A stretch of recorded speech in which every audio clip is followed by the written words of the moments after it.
예, 안녕하십니까.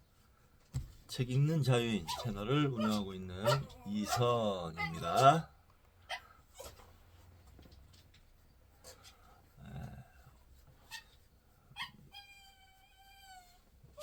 왜? 오늘은 2025년 6월 22일 일요일. 지금 시각은 오전 10시 25분입니다. 예, 저는 아침에 일어나서 씻고 명상을 좀 했습니다. 명상을 좀 하고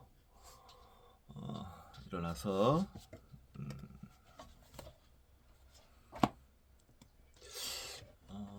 영화를 한 편 전 오후에 볼 생각인데 그 전에 책을 좀 읽고 진도를 좀 나가고 그 다음에 밥을 먹고 영화를 한 편 보고 또 오후에는 운동 산책을 좀 갔다 올까 하고 생각하고 있습니다. 지금 날씨가 선선해요. 어제 비가 와가지고 아주 책 읽기 좋은 날씨입니다. 예. 이번 시간은 추계시대 미디어북을 하도록 하겠습니다. 그 전에 또 책을 한 권 소개시켜 드리도록 하겠습니다. 자, 다시 쓰는 여성 세계사 100가지 물건으로 다시 쓰는 여성 세계사 매기 앤드루스 제니스 로마스 지음 홍승원 옹김 웅진 지식하우스 출판사에서 나왔고요. 2020년 세종도서 교양 부분 수상한 책입니다.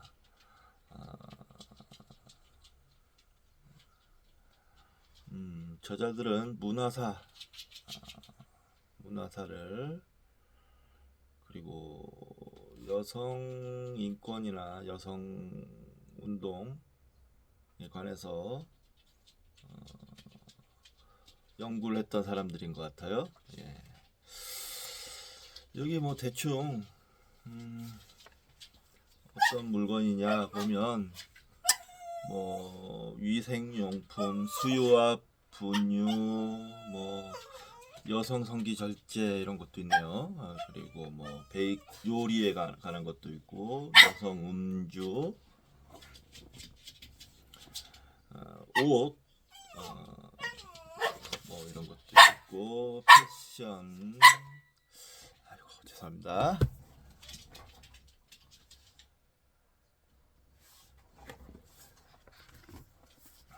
당근을 줘놨는데 안 먹고 이 자식이.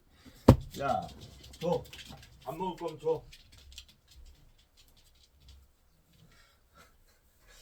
도망가고 있어요. 네. 이 책도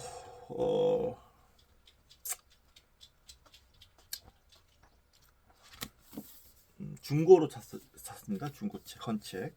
중고책 쇼핑을 하다가 샀습니다. 평가가 좋고 또 좀 약간 여성 세계사라는 제목이 그 물건으로 보는 여성 세계사라는 제목이 눈에 띄었어요. 예. 그래가지고 평가도 좋고 하니까 싸게 나왔고 책도 그래서 샀습니다. 예. 나중에 여성 문제와 관련해서 읽게 되었으면 좋겠습니다. 자, 이번 시간 추계시대 3장 자아의 발견 180쪽 오디세우스와 아킬레우스 영웅들의 자기중심주의.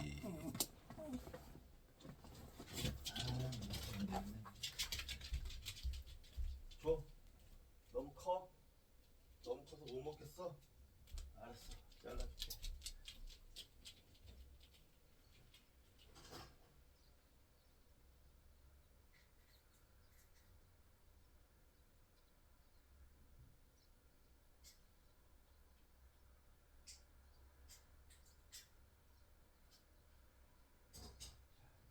먹을 수 있겠지 이제.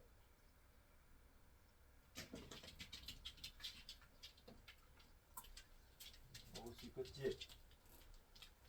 먹어야지. 맛있게.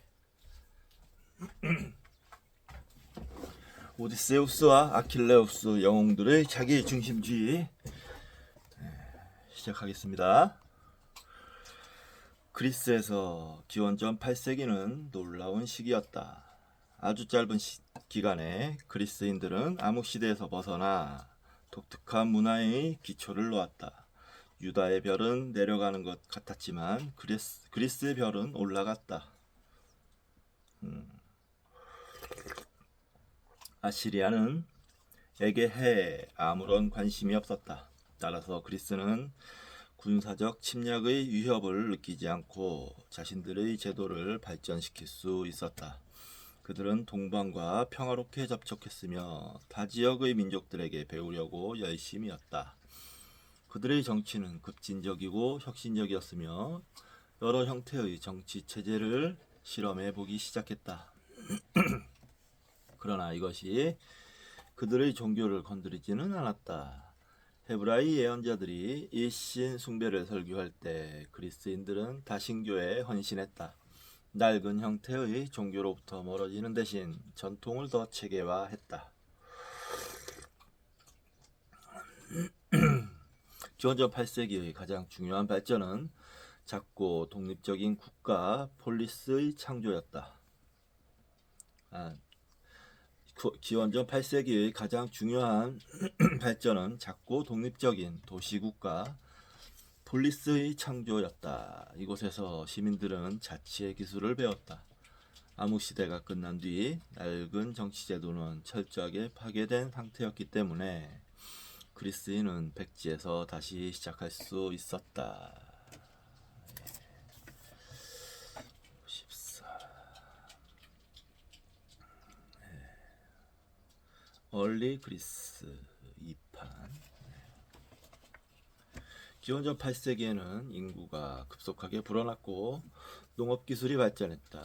덕분에 농부는 잉여 농작물을 생산할 수 있었다. 그들은 안정을 요구했으며 자신의 땅과 작물을 경쟁자로부터 보호해줄 수 있는 사회조직을 원했다. 그리스인은 이제 남은 작물을 거래하고 도시 기획에 자금을 댈 수 있었다. 어쩌면 의사결정에 처음부터 공동체 전체가 관여했을지도 모른다.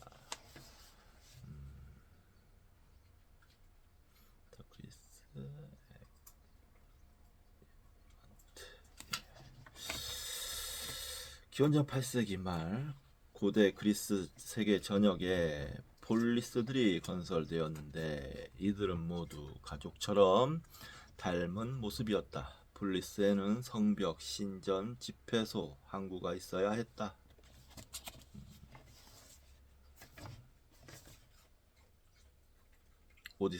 오디세이에 나오는 내용입니다.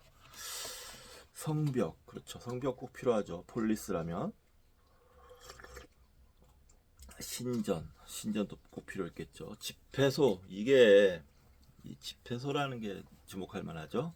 왜 집회가 필요했을까? 보통 왕이 다스리는 강력한 전제 국가에서는 사람들이 모이는 걸 싫어하죠. 근데 집회소를 마련했다는 건 뭔가 이때부터 사람들이 모여서 회의를 하고 토론을 하고 정책 집행을 의사결정을 했다는 얘기가 되는데 특이합니다. 항구는 외부 세계와의 소통, 통로, 발전 요소가, 그러니까 이런 인프라가 이 국가의 발전적 요소가 가능성이, 발전이라는 게 그러니까 외부 세계와 소통을 통한 말 그대로 발전, 나아지는 거, 그런 잠재력이 있었다라고 보아야 할 것 같습니다. 경제의 기초인 시골과 사회적 정체성의 핵심인 도심 차이에 차별은 없었다. 농민과 도시 거주자는 권리와 책임이 똑같았으며 똑같은 통치회의에 참석했다. 모든 시민이 공공건물과 아고라를 자유롭게 사용했다. 아고라는 각 도시 중심부에 있는 열린 공간이었는데 이곳에서 사람들은 거래를 하거나 토론을 했다. 폴리스마다 수신이 있었으며 사람들을 한데 묶는 데 도움이 되는 독특한 희생제와 축제를 발전시켰다.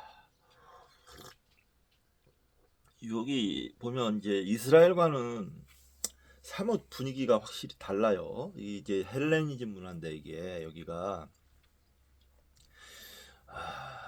헤브라이즘, 이스라엘 문화는 뭔가 이게 뭔가 좀 무겁고 심각하고 너무 진지하고 두렵고 고압적이고 그런 분위기가 있는 반면에 이 헬레니즘 이쪽 그리스 문화는 지금까지의 문장만 읽어봐도 뭔가 열려 있고 자유분방하고 협력하고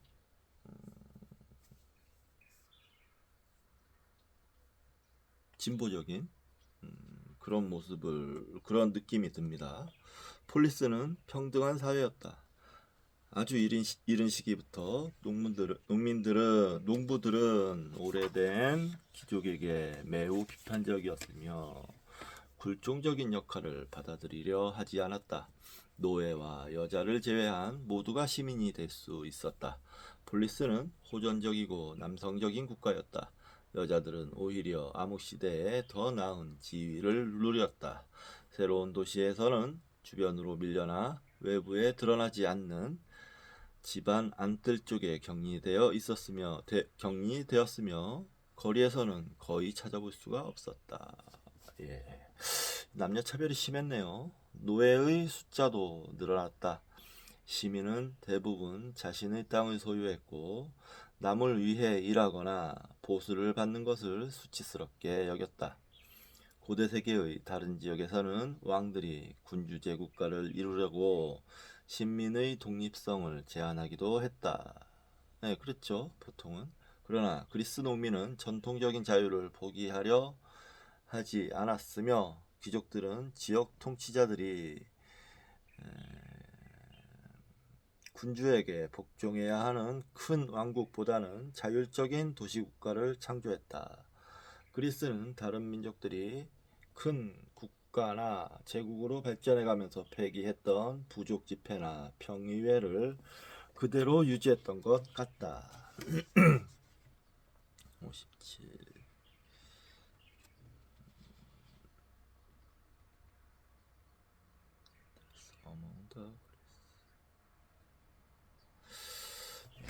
왜 그랬을까요? 참 특이하네요. 진짜 다른 그 국가에 비하면 상당히 특이한데 그리스 시대를 제가 이제 전 시간에 암흑의 400년을 견뎌낸 아테네 편이 있었는데 이때 뭐 온갖 신들 있었는데 이 신들이 다 좀 부정적인 신들이었어요. 그래서 이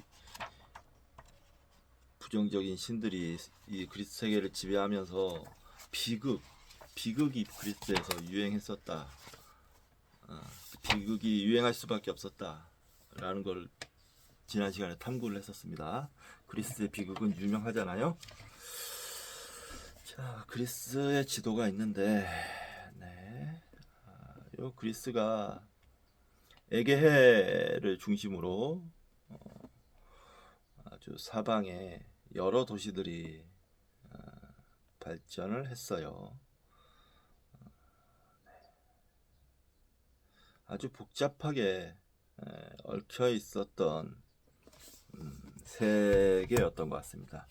그래서 이 사람들이 어찌됐건 무슨 이유 정확하게 저는 잘 이유를 모르겠는데 무슨 이유였건 간에 전쟁보다는 협력을 좀 더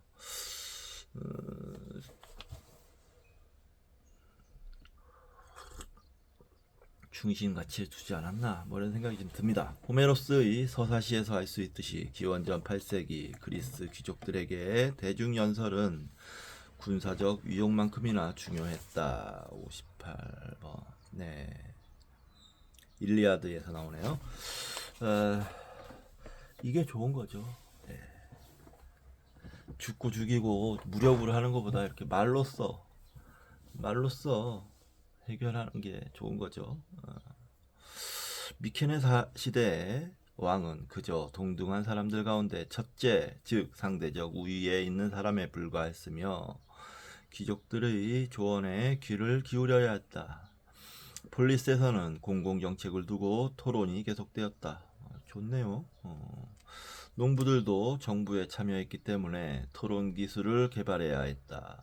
모든 사람이 아무리 초보적인 방식이라 해도 정의와 윤리의 추상적 원칙을 염두에 두고 실제적인 문제에 관해 이야기해야 했다. 농부들은 점점 귀족을 닮아갔다. 폴리스의 중요한 특징은 전 시민이 점차 옛 귀족의 에토스를 흡수해 나가는 것이다.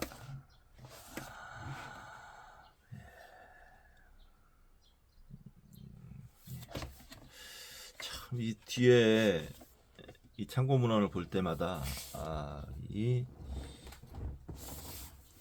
작가의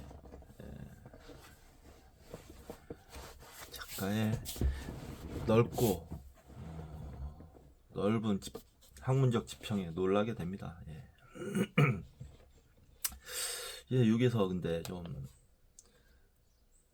이 문장에서도 이스라엘과 비교를 안 할 수가 없네요. 이스라엘은 뭐 보면 예언자가 나타나서 야훼를 들먹이면서 온갖 위협을 하고 전쟁, 자기들의 선택받은 민족이기 때문에 오만한 마음을 기반으로 전쟁을 일삼잖아요. 그것과 진짜 사뭇 다릅니다. 토론은 아곤, 즉 다양한 연설자들이 벌이는 시합이었다. 가장 논쟁을 잘하는 사람이 승자였다. 좋네요. 페다 시대 인도인 일부는 고대 인도 유럽인이 지녔던 경쟁을 사랑하는 마음을 서서히 버리기 시작했지만 그리스인은 그 열정을 유지하고 있었다. 아곤, 경쟁은 삶의 법칙이었다. 역설적으로 들리겠지만 귀족은 서로 경쟁하며 유대감을 형성했다. 예.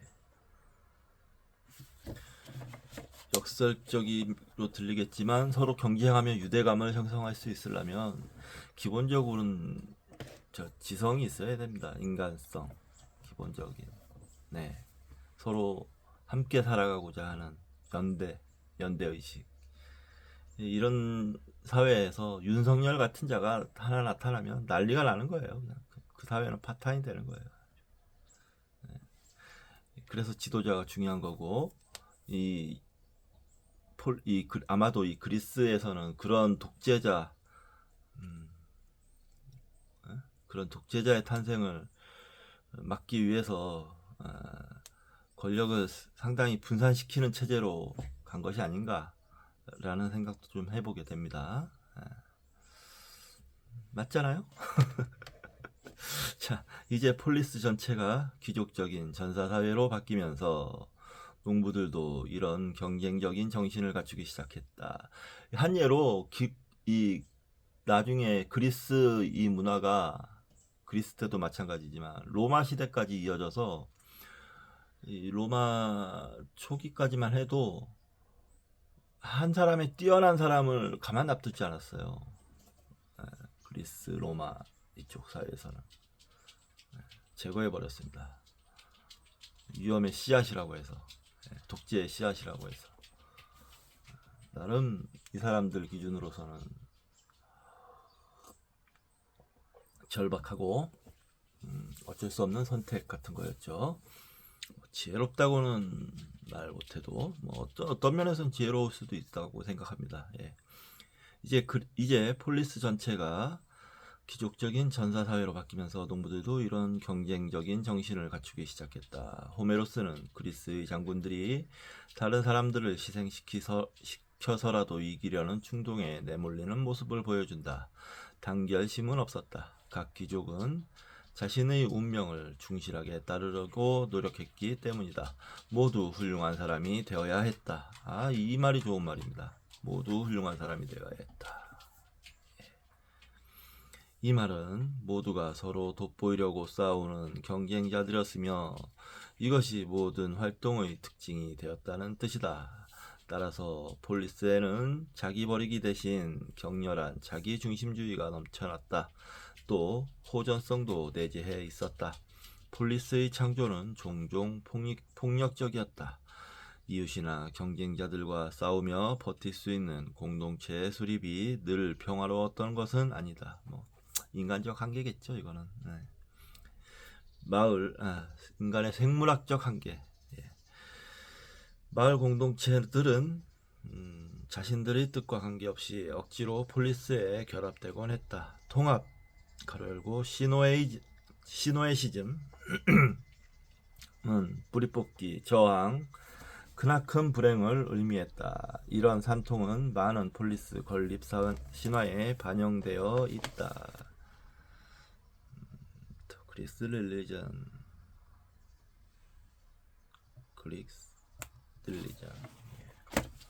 도시는 사람들을 끌어모았지만 이 과정을 폭력적으로 처리하는 일이 많았다. 각각의 폴리스는 권력과 부를 놓고 다른 폴리스들과 끊임없이 경쟁해야 했다. 그러나 그리스인은 또 자신들의 문화적 통일성을 자랑스러워했으며 범그리스적 축제와 제도로 이것을 기념했다. 올림피아에서 열린 운동 경기는 가장 유명한 행사로 꼽히는데 이 행사는 기원전 776년에 처음 기록에 남겨졌으며 그리스 전역의 귀족들이 참석했다. 시합에서 경쟁하는 것은 정치적 행위였다. 그것은 자신의 폴리스를 지도에 올려놓는 일이었으며 올림픽의 승자는 고향으로 돌아와 전설적인 명성을 얻었다. 그러나 그리스의 모든 것이 그렇듯이 이 시합에는 초자연적이고 지하세계적인 면이 있었다. 가장 초기의 운동 시합은 위대한 전사의 장례식 기간에 개최되었다. 일리아드에 나오는 얘기입니다. 일리아드 오디세이는 한번 읽어봐야 될 텐데요. 못 읽어봤어요. 네. 그 일리아드 오디세이가 서양 문명의 뿌리인데, 네, 한번 읽어봐야 될 것 같습니다.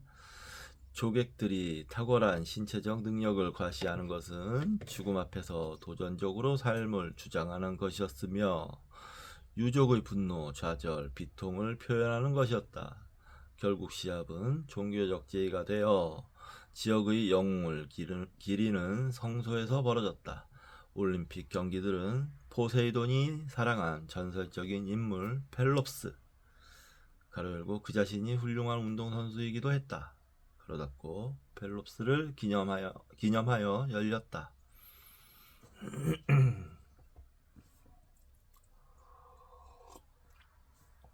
펠롭스가 누군지 모르겠네요. 올림피아에서 운동선수들은 단지 개인적인 명성을 놓고 경쟁하는 것이 아니었다. 그들은 죽음에서 삶으로 넘어가는 상징적인 통과 제의를 치렀다. 통과제의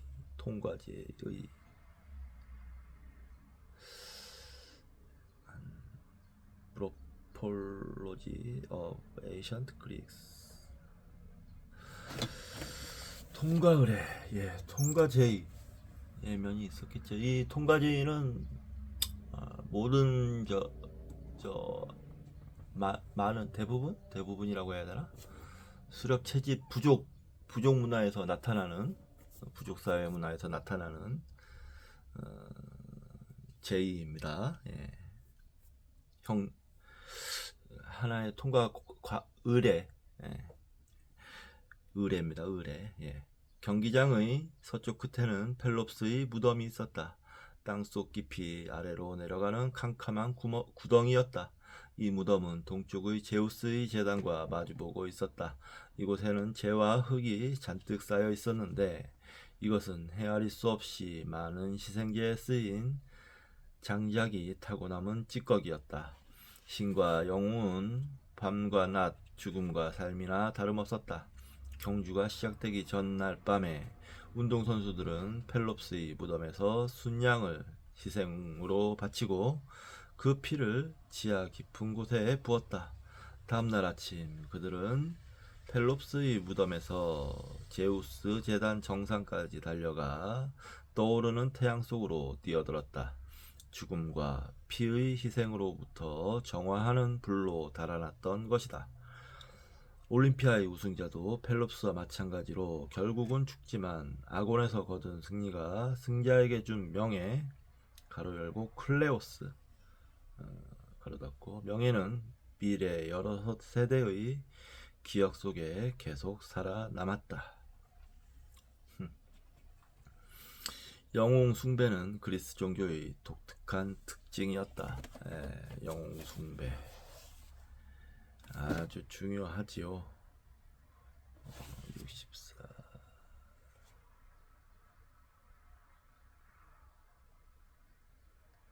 이 부분이 그리스 종교의 핵심적인 특징입니다. 이 부분은 체크 좀 해보겠습니다. 영웅 숭배는 그리스 종교의 독특한 특징이었다. 필멸의 영웅은 불멸의 신의 지하세계적인 대응물이었다. 기원전 8세기 말 대부분의 폴리스에서는 뛰어난 전사의 무덤이 명예로운 자리를 차지했다. 요거까지만 체크하면 되겠네요. 영웅 숭배는 그리스 종교의 독특한 특징이었다. 이로써 좀 더 종교가 인간 세상으로 내려오게 되었을 거예요. 저 위에 인간이 미치지 못하는 곳에 있는 그런 것이 아닌 좀 더 인간적인 모습을 띠는 종교. 이것은 영웅시대를 살았던 우월한 인간들을 늘 상기시켜주려는 것이었다. 영웅은 반신반인으로 숭배를 받았다. 이제 영웅은 죽었기 때문에 땅속 깊은 곳에 어두운 삶을 살지만 그의 정신은 여전히 공동체에서 활동하고 있었다. 그 특별한 존재의 핵심을 이루었던 특질들은 계속 살아 있었다. 그러나 죽음은 영웅을 분노에 사로잡히게 하였으며 그의 무덤에서는 예측 불가능하고 혼란스러운 기운이 발산되었다. 사람들은 예의를 갖추어 입을 다물고 무덤을 지나갔다. 아이고 알았어. 가만있어. 어허 일로와. 아이야.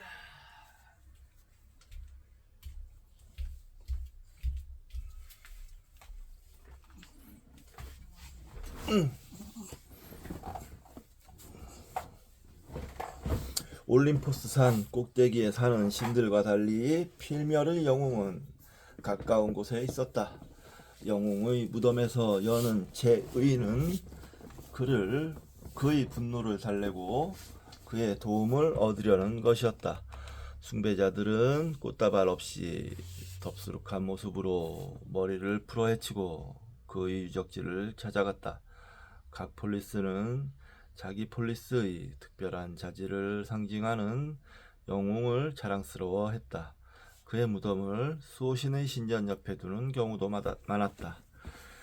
신전의 지하에 있는 어두운 보관물인 셈이었다. 기원전 8세기 중반에 건립된 성소 델포이에서 음악과 시의 신 아폴론을 섬기는 유쾌한 신앙은 목마를 타고 트로이에 들어갔던 아킬레우스의 아들 네오프톨레모스의 비극적인 기억으로 상세되었다.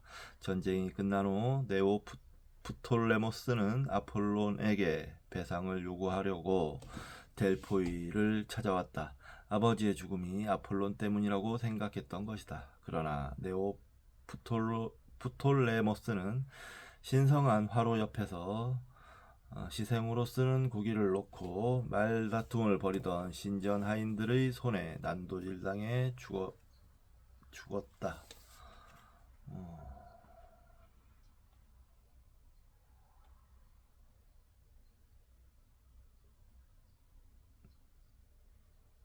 신화의 어떤 판본에서는 아폴론이 프톨레모스를 직접 죽였다고 말한다. 아마 근데 그건 신화이고 신전의 하인들에게 왕이 예, 그는 신전 현관 밑에 묻혔다. 델포이의 희생 제의는 그의 죽음의 폭력성을 반영한다. 제물이 죽임을 당하는 동안 지역 사람들은 손에 칼을 들고 제물을 둘러싼다. 동물이 죽자마자 사람들은 야만적으로 달려들어 고기를 최대한 많이 베어갔다. 그래서 사제에게는 아무것도 남지 않는 경우도 많다. 폴리스의 문명화된 가치를 침해하는 희생제의 이런 야만성은 질서와 절제의 신 아폴론을 섬기는 빛나는 믿음의 불길한 대위법적인 역할을 한다. 말을 어렵게 쓰셨네요. 예.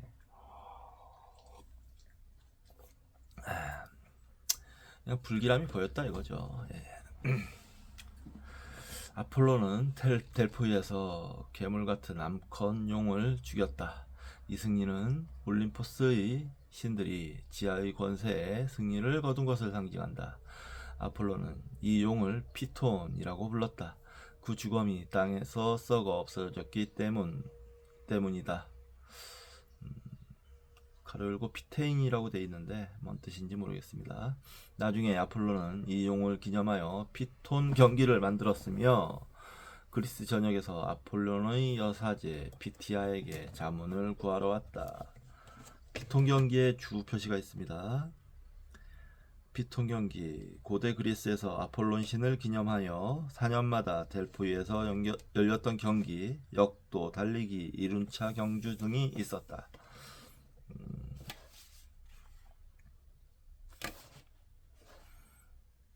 66.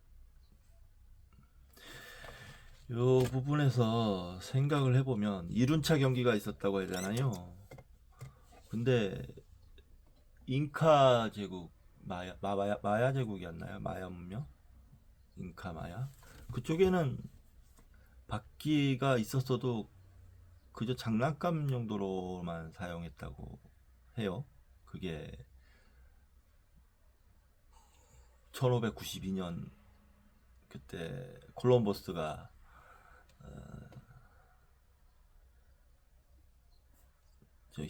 신대륙을 발견할 때 그런 거를 보면 이쪽 문명이 발전이 대단히 빨랐다라는 걸 알 수 있습니다.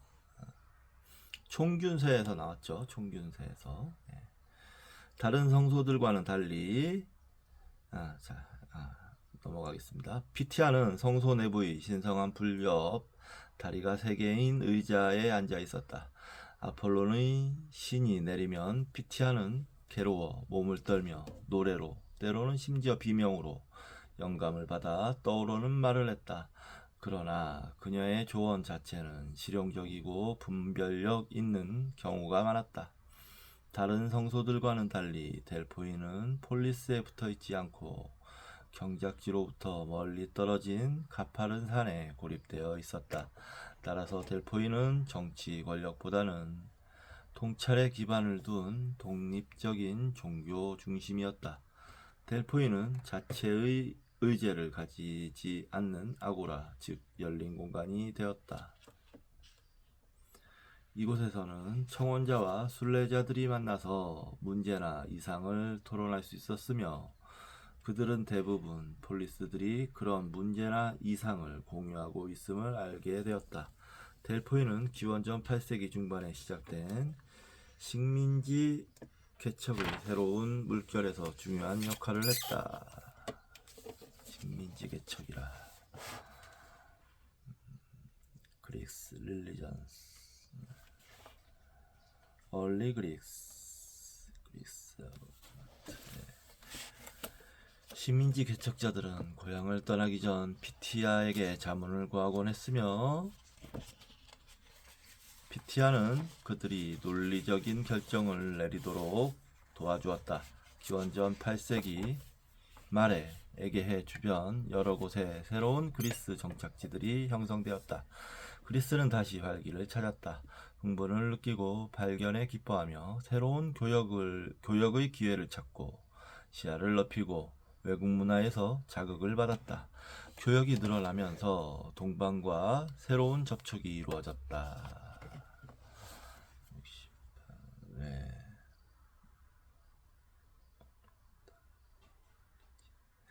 더 오리엔탈 리징 레볼루션 이란 책에서 동방과 새로운 접촉이라. 그리스 상인들은 중동으로 진출했으며 아시리아 침입으로 생겨난 난민들이 그리스의 폴리스들로 이주하면서 새로운 기술을 전파했다. 그리스인은 페니키아의 문자를 자신들의 용도에 맞게 고쳤으며 덕분에 당시 유프라테스로부터 이탈리아로 뻗어가던 새로운 문자 문화에 참여할 수 있었다. 또 그리스인은 동방의 종교적인 관념도 수입했다.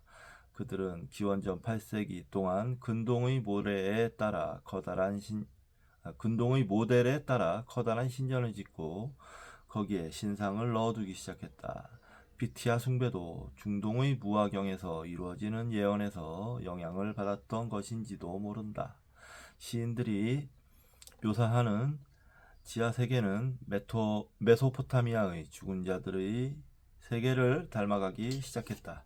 그리스에서 가장 인기 있는 신들 몇 명도 동쪽에서 왔을지 모른다. 예를 들어 모든 신 가운데 가장 전형적인 그리스 신이 되는 아폴론도 원래는 소아시아 출신이었다. 또 키프로스 섬에서 중동의 여러 이슈타르를 만나본 뒤 자신들의 만신전에 사랑과 다산의 여신 아프로디테로 집어넣었을 것이다. 아프로디테의 연인인 비극적인 인물 아도니스는 식물의 신 타무즈가 거의 확실하다. 중동 여자들은 그를 아돈, 가로열고 주님이라고 부르며 그의 죽음을 몹시 애도했다.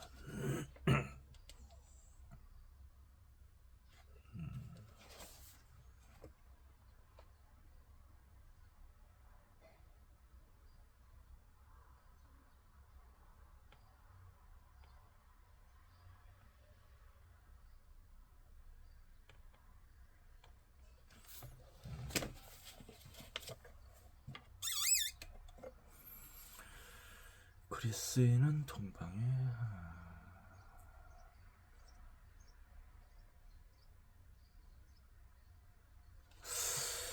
체크를 좀 해볼까요?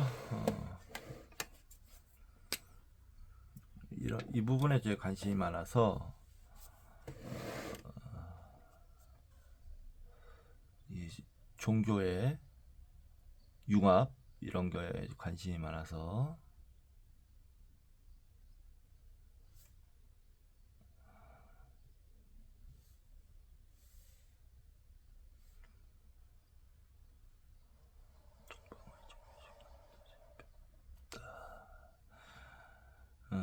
그리고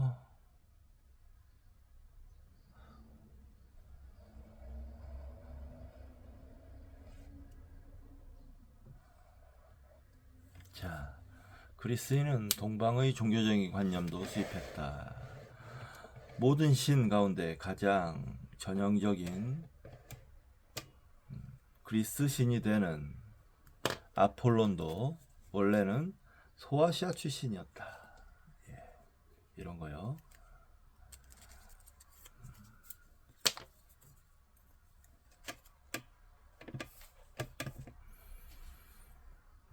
그러나 그리스 종교 형성에 호메로스만큼 크게 영향력을 행사한 사람은 없을 것이다.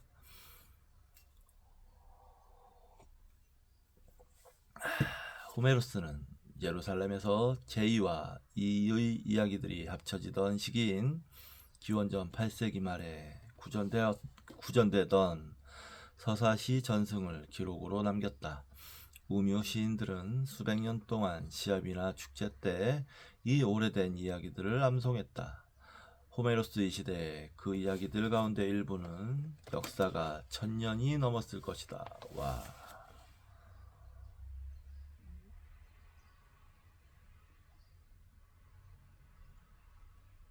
더 모탈 히어로 on introduction to Homer's Iliad. 1000년이 넘었을까? 그러면은 와, 기원전 1700년부터 이 구전이 생각보다 오래 갑니다. 예. 금방 사라질 것 같지만 이렇게 문자로 전해지는 것보다 오래 가는 경우가 있어요. 문자는 뭐 오히려 금세 훼손되고 없어지거나 하는 경우가 많고, 이런 구전으로 전송되는 거는 오래됩니다. 그래서 불교 초기 경전도 구전된 거예요. 다 사람들이 외워가지고 그 방대한 경전을 외워서 전승한 겁니다. 물론 각각 맡은 부분이 따로따로 있지만 한 사람이 다 외울 수는 없으니까 맡은 부분이 따로따로 있지만 그런 전통이 있어서 초기 불전이 지금까지 또 알려져 있는 겁니다. 구전을 무시해서는 절대 안 됩니다. 예. 그의 두 서사시 일리아스와 오디세이아는 훨씬 더 큰 서사시 덩어리 가운데 작은 부분만 보존한 것이다. 트로이 전쟁에 관한 시는 무려 8편이나 되었을지도 모른다.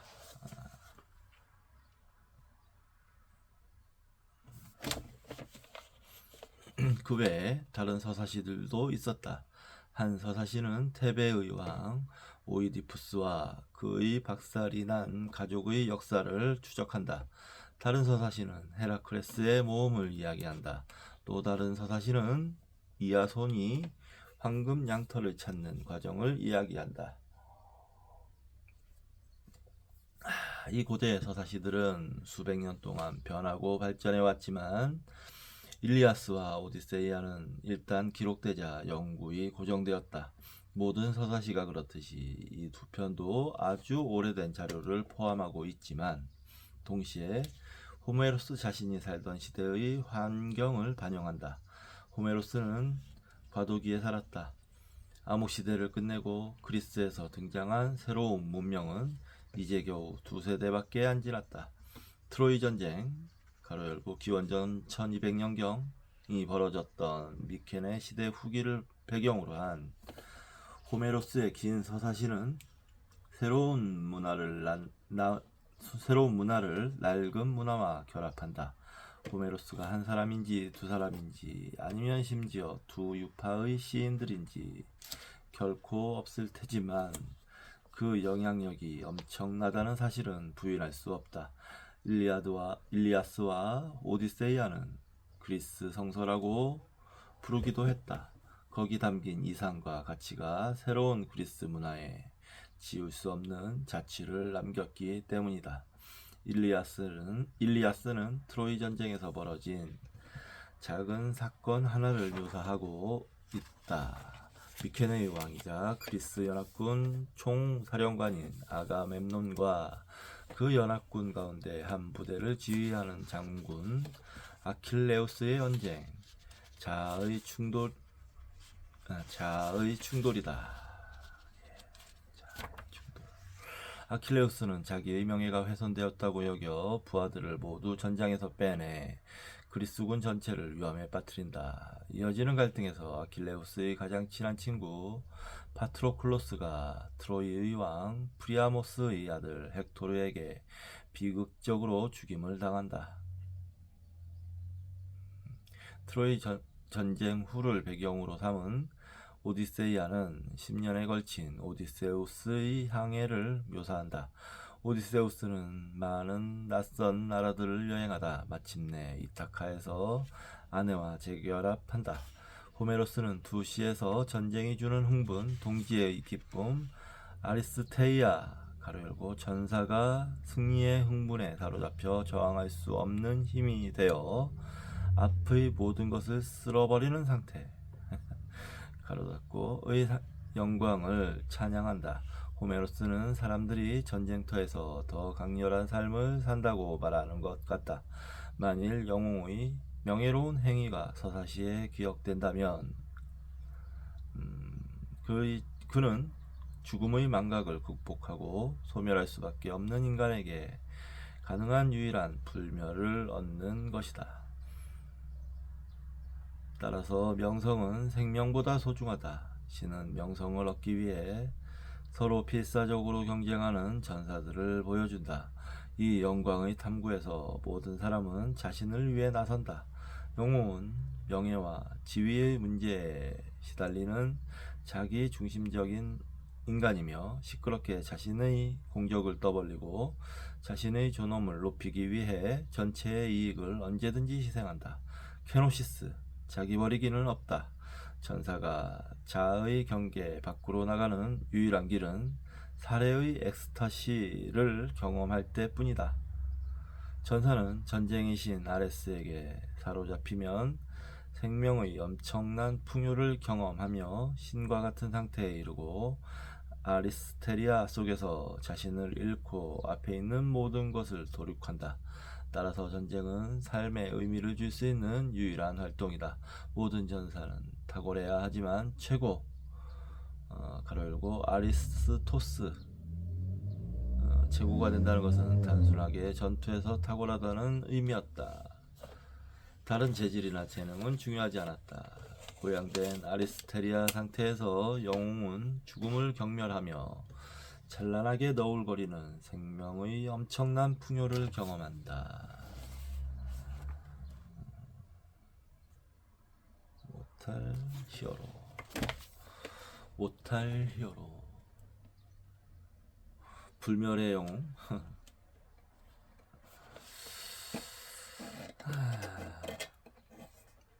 네, 뭐 이런 전통이 있군요. 인도에서는 사제와 전사들이 모두 서서히 아심사, 불살생 배웠죠. 라는 이상을 향해 나아간다. 이것은 다른 축의 시대의 영성의 특징이기도 하다. 그러나 그리스인은 결코 영웅적 에토스를 완전히 버리지 않았다. 그들의 축의 시대는 정치적이고 과학적이고 철학적이지만 종교적이지는 않았다. 호메로스가 아킬레우스 같은 전사를 모든 남자들이 갈망해야 할 탁월함의 모범으로 제시하는 것을 보면 그와 축의 시대의 정신은 아무런 공통점이 없다는 느낌이 든다. 그럼에도 새로운 시대의 문턱에 섰던 호메로스는 영웅적 이상을 비관적으로 바라볼 수 있었다. 그는 전사의 운명에서 지독한 아픔을 볼 수 있었다. 영웅은 자신의 존재 근거인 사후의 영광을 얻기 위해 죽어야 했기 때문이다. 영웅은 죽음과 결합되어 필멸성 때문에 괴로워한다. 영웅 숭배가 어두운 지하세계 영역에 한정되어 있는 것과 마찬가지다. 호메로스에게도 죽음은 파국이었다. 그러나 영웅은 죽을 수밖에 없죠. 그럼으로써 신화로 남는 거죠. 죽지 않으면 영웅이 아니고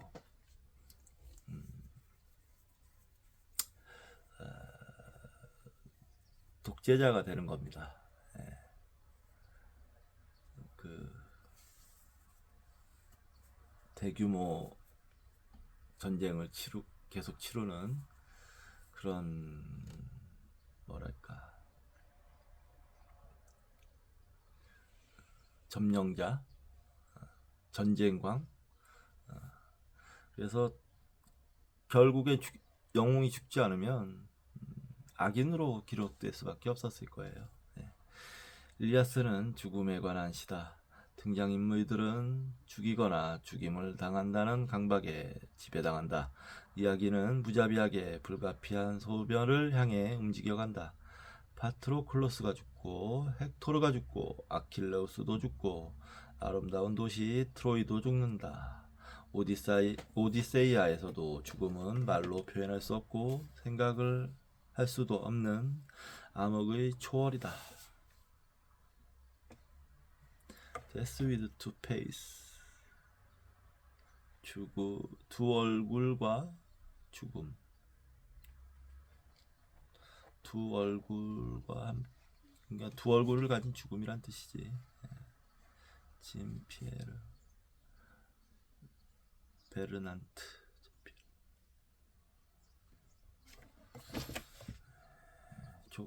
좋은 표현이네요.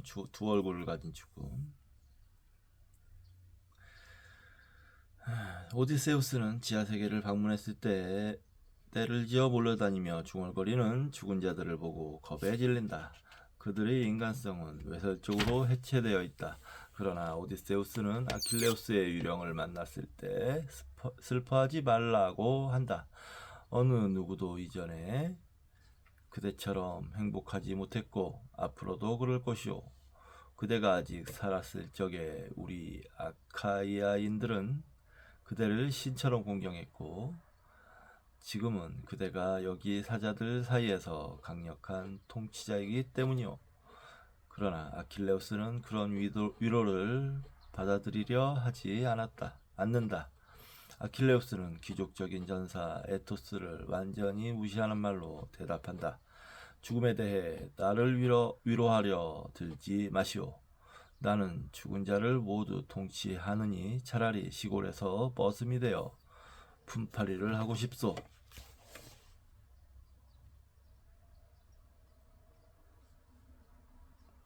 호모에서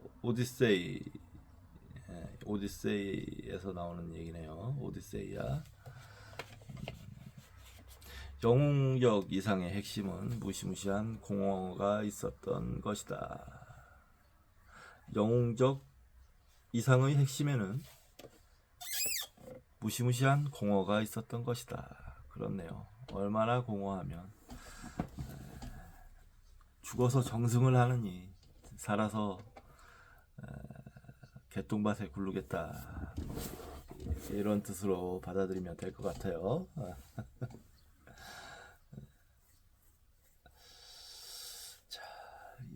저승에서 정승을 하느니 이승에서 개똥밭에 구르겠다.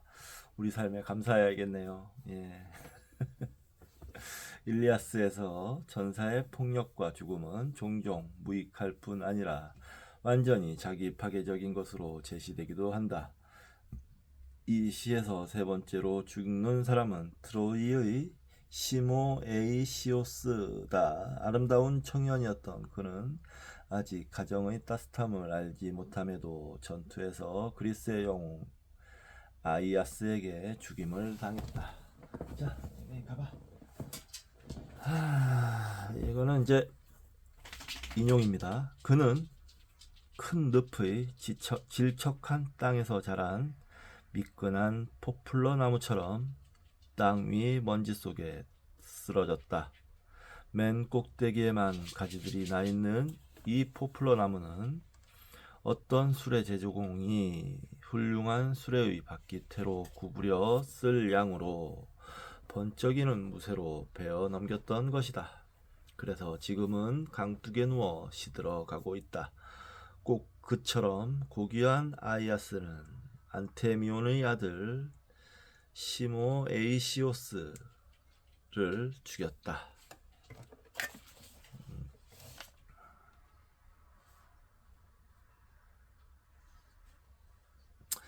일리아스에 나오는 얘기입니다. 일리아스. 호메로스는 이 모든 일의 안쓰러움을 깊이 생각한다.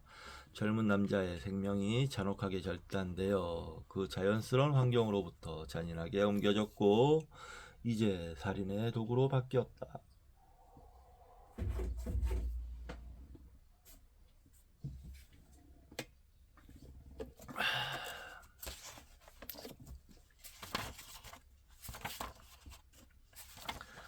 아유, 뭐 이렇게 많이 남았냐. 아카이아인들 가운데 최고라고 숭배받던 아킬레우스의 성격은 완강해지고 뒤틀렸다.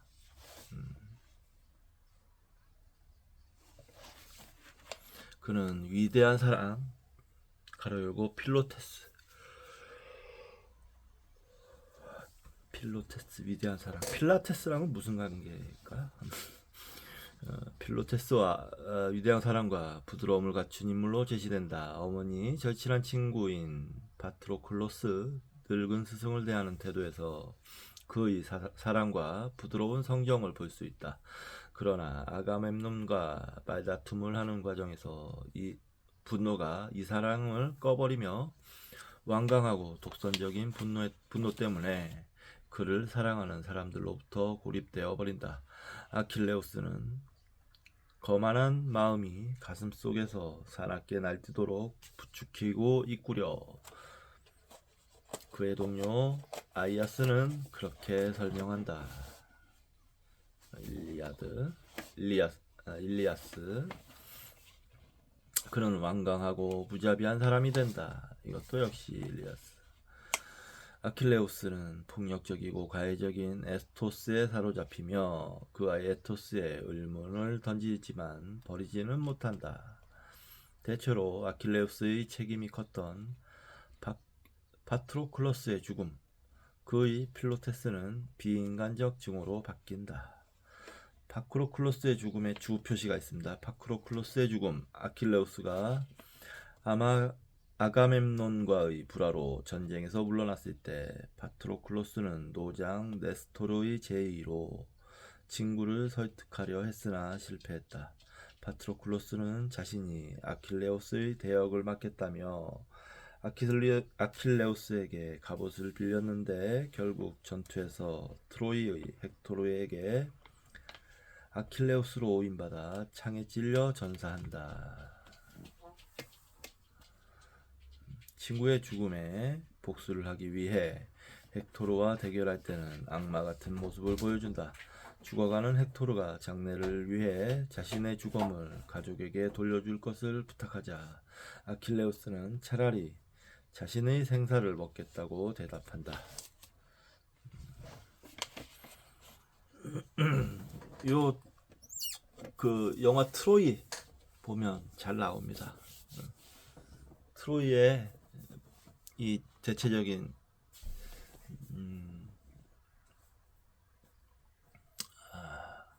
줄거리가 잘 묘사가 돼 있고요. 재밌어요. 트로이. 네, 재밌으니까 혹시 안 보신 분들은 시간 내서 보시면 좋을 것 같습니다. 자, 그런 뒤에 헥토르의 주검을 무참하게 절단하고 그 주검을 말에 묶는다. 말들은 헥토르의 주검을 끌고 파트로클로스의 무덤을 여러 차례 돈다. 예전의 고결한 아킬레우스 같으면 절대 이렇게 행동하지 않았을 것이다. 그는 이기적인 투쟁 과정에서 자신을 잃어버린 것이다. 아폴론이 신들의 회의에서 말하듯이 아킬레우스는 동정심도 정의도 모르는 비인격적이고 파괴적인 힘이 되었으며 인간을 최악의 잔혹행위로부터 지켜주는 수치심이 완전히 사라졌다. 그래서 그가 얻은 것은 무엇인가? 아폴로는 말한다. 이는 분명히 그를 위해서 더 명예롭거나 더 유익하지 않을 것이요. 일리아스에 나오는 말입니다. 그러나 시의 마지막에 가서 아킬레우스는 트로이의 프리아모스 왕이 아들 헥토르의 주검을 돌려달라고 간청하러 온 특별한 장면에서 사랑하는 마음을 회복한다. 이 늙은 왕은 트로이를 떠나 들키지 않고 적진에 들어와 소리 없이 아킬레우스의 천막에 나타나 두 손으로 아킬레우스의 무릎을 잡고 자기 아들들을 수없이 죽인 남자를 죽이는 그 무시무시한 두 손에 입을 맞추는 바람에 그곳에 있던 사람들이 깜짝 놀란다. 이 장면도 나옵니다. 영화 트로이에서 그리스인은 함께 우는 것이 남자들 사이에 중요한 유대를 형성해 준다고 믿었다. 늙은 왕의 완전한 겸손은 아킬레우스에게 자신의 아버지를 위하여 통곡하고 싶은 욕망을 일으켰다. 그는 프리아모스의 손을 잡는다. 감동적이 있어요. 이런 부분은 그 아버지의 그 영화에서도 잘 나타나는데 자기 아들의 죽음, 시체를 장례라도 좀 치르게 해달라고 간절히 호소하는 장면이 있습니다.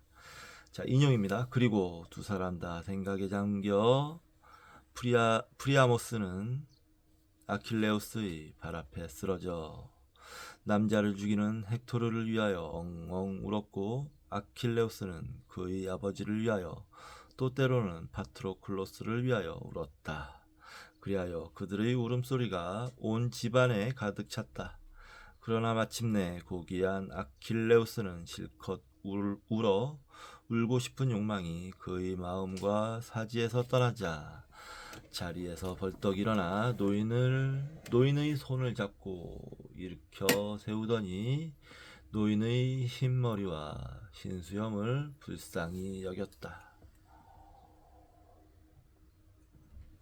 아킬레우스는 여기까지가 인용입니다. 아킬레우스는 자신이 사랑하는 친구를 죽인 사람의 아버지에게 자비를 베푸는 과정에서 인간성과 필로테스 그리고 사랑을 회복한다.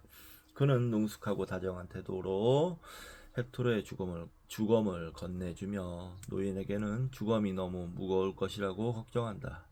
그런 뒤에 조금 전까지 적이었던 두 사람은 함께 식사를 하면서 말없이 경외심을 품고 서로를 응시한다. 인용입니다. 다르다노스의 후예인 프리아모스는 아킬레우스를 보고 감탄했다. 그가 어찌나 크고 아름다운지 보기에 신과 같았다. 한편 아킬레우스도 다르다노스의 후예인 프리아모스의 고상한 용모와 언변을 듣고 감탄에 빠지 않았다. 다 일리아드에 나오는 얘기입니다. 아킬레우스는 이렇게 자기를 비우는 공감을 경험하면서 다른 사람에게 성스럽고 마치 신 같은 모습을 보게 되었다. 호메로스는 시의 나머지 부분은 몰라도 이 장면에서는 죽의 시대의 정신을 완벽하게 표현한다. 이분은 지금 너무 죽의 시대의 정신에 꽂혀 있네요. 하긴 뭐 이 책 제목 자체가 추구 시대니까 거기에 초점이 맞춰져 있는 것도 뭐 무리는 아닙니다. 그러나 호메로스의 신들은 전혀 자비심을 느끼지 않았다. 헤브라이의 예언자들이 하느님의 파토스를 탐사하기 시작한 반면 호메로스는 올림포스 산의 신들이 인간의 순환에는 전혀 무관심하다고 묘사한다. 제우스가 순간적으로 헥토르 때문에 아픔을 느꼈는지는 몰라도 그것은 스쳐가는 감각이었을 뿐 지속적인 고통은 주지 못한다. 신들은 구경꾼일 뿐이다. 그들은 경주를 구경하는 귀족들처럼 사람들의 기괴한 짓을 관찰한다.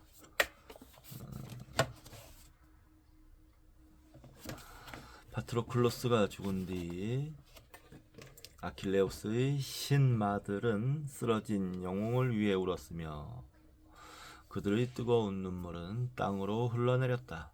제우스는 잠깐 동정심을 느껴 그들에게 새로운 힘을 불어넣어 주었다. 그러자 말들은 즉시 갈기에서 먼지를 털어내고 전장으로 돌아간다. 그들의 일시적인 고통은 아킬레우스의 쥐어짜 않은 듯한 추한 슬픔과 선명한 대비를 이룬다. 잠깐 울죠.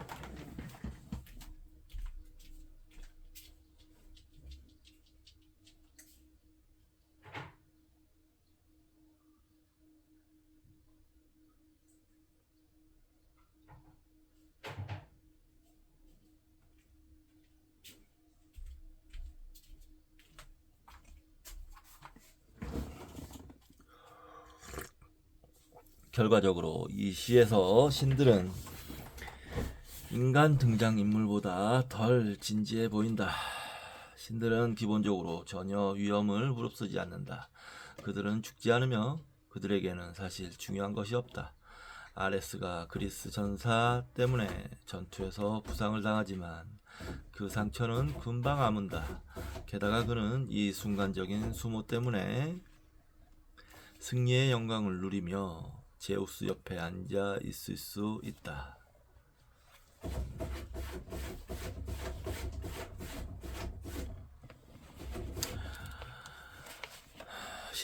제우스와 헤라가 말다툼을 벌여도 피해는 거의 없다. 그리스인을 지원하는 신들과 트로이인을 지원하는 신들 사이에 싸움이 벌어져도 심각한 결과는 없다. 신들의 싸움은 아래에서 인간들이 벌이는 목숨을 건 전쟁과 비교할 때 거의 희극에 가깝다. 신들의 이런 안락한 삶 때문에 인간의 삶의 비극적이고 유한하고 죽음에 얽매이는 본질이 통렬하게 부각된다. 그럼에도 호메로스가 그린 올림포스 신들의 생생한 초상은 그들의 성격을 영원히 고정시켜 놓았다. 호메로스는 그들을 명료하게 정리했다. 그들의 만신전은 처음으로 일관성을 확보했다. 죽은 시대의 다른 민족들이 낡은 신들에게 불만을 느끼거나 신성의 관념을 바꾸고 있을 때 그리스인은 과거의 종교 양식에 더욱더 헌신한다. 그들은 신성을 초월적인 것으로 여기는 대신 전통이 가르쳐주는 대로 자기 신들의 내재성, 가로 열고 비초월성을 다시 확인했다. 신과 만나는 것은 압도적인 충격이 아니었다. 오히려 그리스인은 신이 인간과 얼마든지 양립할 수 있다고 느꼈다. 모든 뛰어난 성공이나 특별한 성취에는 신 또는 여신이 드러났다. 버컷 그리스 릴리전. 전사가 전투의 환희에 취하면 그는 아레스가 함께 있다고 생각했다.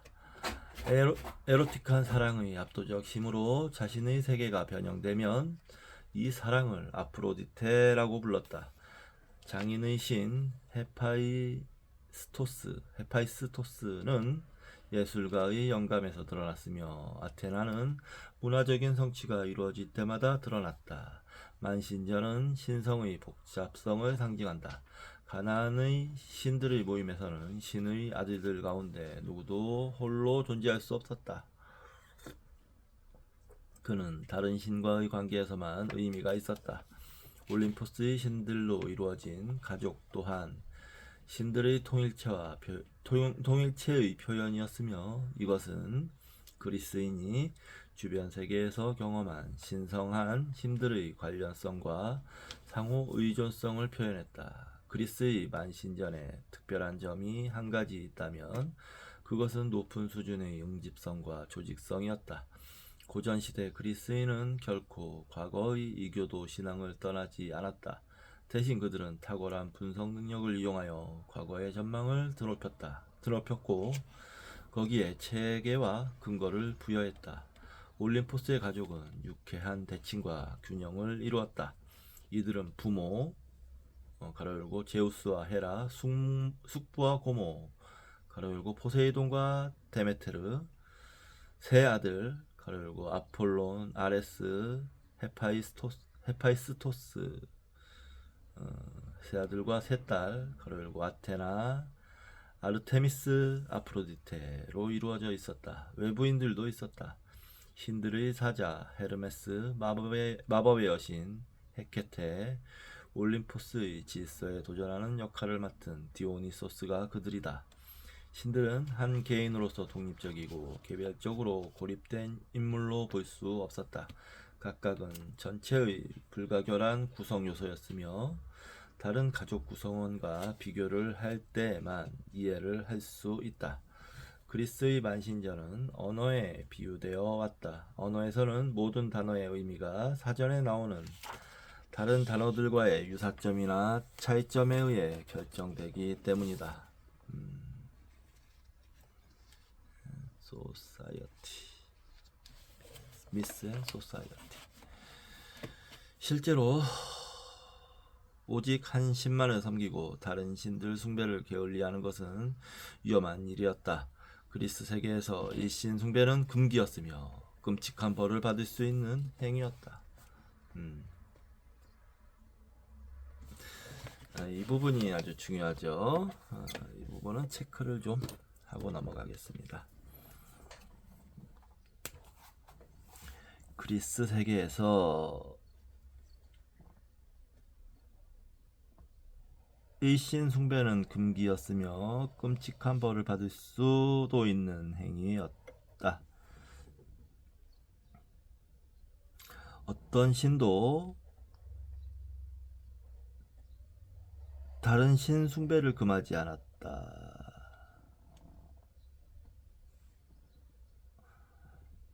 오히려 자신이 좋아하는 신을 고르거나 만신전에 소속된 구성원 가운데 단 하나라도 무시하는 일이 금지되었다.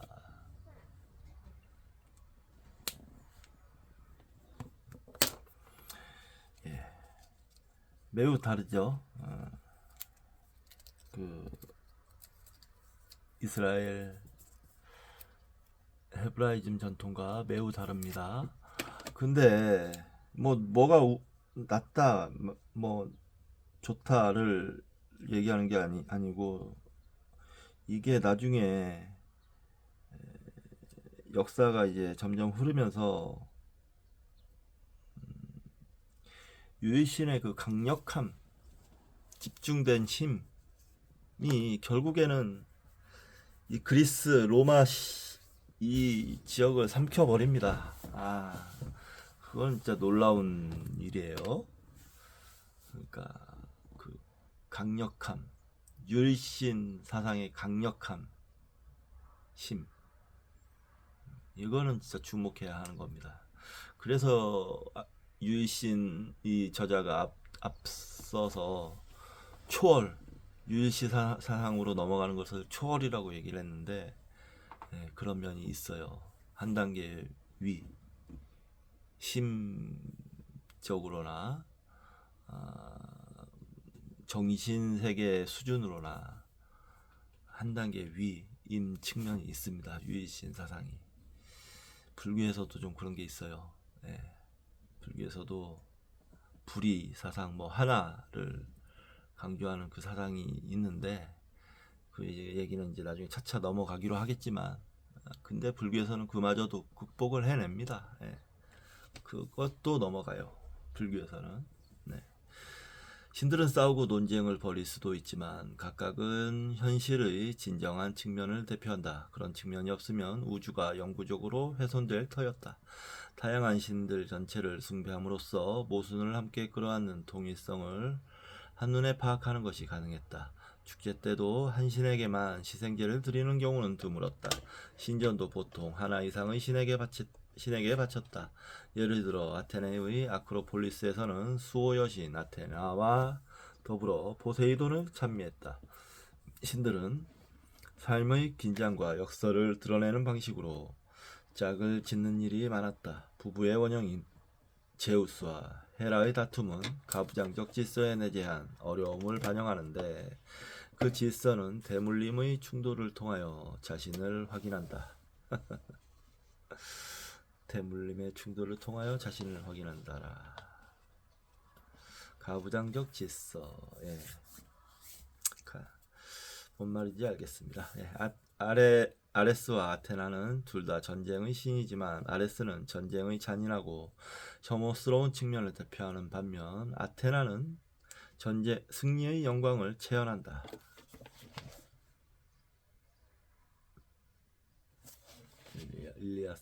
일리아스에 나온 얘기네요. 일리아스. 포세이돈과 아테나는 종종 함께 숭배된다. 포세이돈은 바다의 신으로 원시적이고 자연적인 힘을 대표하며, 아테나는 문명의 여신으로 자연의 힘을 길들이고 통제해 인간이 다가갈 수 있는 것으로 만든다. 포세이돈은 말을 낳았고 아테나는 제갈과 고삐를 발명했다. 포세이돈은 파도를 일으켰고 아테나는 배를 만들었다. 그러나 아테나는 전쟁의 여신이기도 했기 때문에 모든 문명의 핵심에 있는 폭력과 모든 폴리스의 생존 투쟁을 반영했다. 포세이돈은 아폴론과 짝을 짓기도 한다. 그들은 각각 노년과 젊음을 대표하는데 이 둘은 양극단이면서 서로를 보완하기도 한다. 헤라와 디오니소스는 서로 너무 적대적이다. 그러나 둘 다 광기와 연결되어 있다. 광기는 천벌이 될 수도 있고 해방의 환희가 될 수도 있다. 아폴론과 디오니소스는 형제 사이이며 서로 균형을 이룬다. 아폴론은 형식, 영료성, 규정, 순수를 대표하며 디오니소스는 해체의 힘을 체현한다. 델포니 신전에서 디오니소스는 아폴론은 신비하고 어두운 세계의 짝으로서 찬미되었다. 모든 그리스 신에게는 어둡고 위험한 측면이 있었다. 누구도 전적으로 선하기만 하지는 않았다. 누구도 도덕성에 관심이 없었다. 그들은 역사를 회피하거나 세계의 어떤 부분도 부정하지 않고 함께 삶의 풍요로운 다양성과 복잡성을 표현했다. 그리스인은 새로운 종교 형식을 개발할 필요를 느끼지 않았고 과거의 믿음에 만족했다. 이 믿음은 축의 시대가 끝난 뒤에도 700년 동안 살아남았다.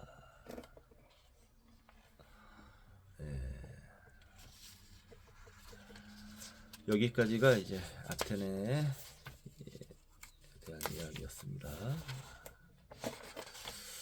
아이고, 이게 배가 고파서 그런지 좀 힘드네요.